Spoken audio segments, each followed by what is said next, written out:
this video, I want to talk about how mental clutter is an obstacle many times when trying to make a decision. If you think about how our mind becomes cluttered, it's quite straightforward.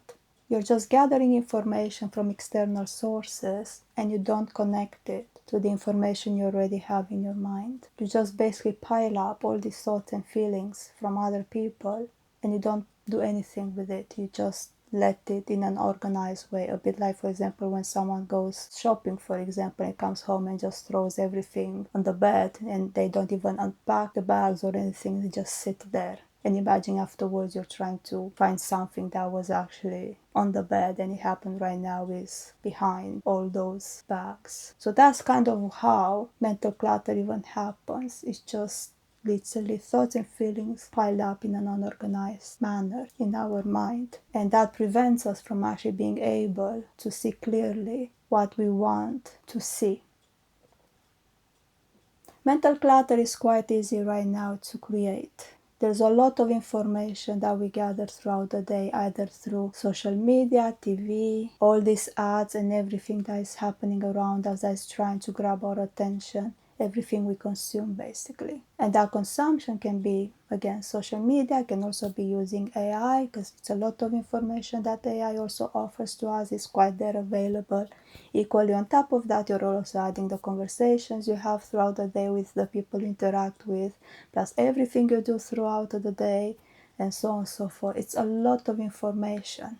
And imagine that all that information also includes information related to the decision and trying to sort that out too. However, if there is one thing that I really want to bring to your attention, is one more thing that I do find it quite dangerous, and sometimes it happens to us quite frequently. We gather all this information and we assume just by the fact that we have this information, we should know what is the right decision for us. We are actually no longer engaged with connecting the information, and we just assume it happens automatically.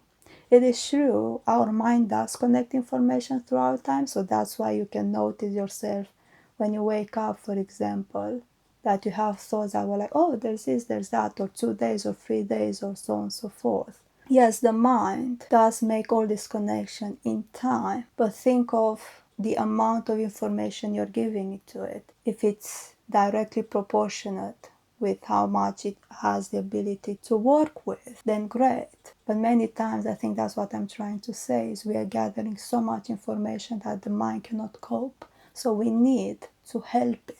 We need ourselves, either at the end of the day or at the end of the week, to go through all this information and try to sort it out so that we help the mind with processing this information. We cannot anymore just expect the mind to just do the work on its own and be like this, because it's not like this. The mind has its own pace, and we have to either acknowledge its pace and be patient with it, either we need to help it. And that's why I'm saying sometimes the danger is we believe once we have the information we want for the decision, everything magically should just happen in terms of you finding what is the right decision for you.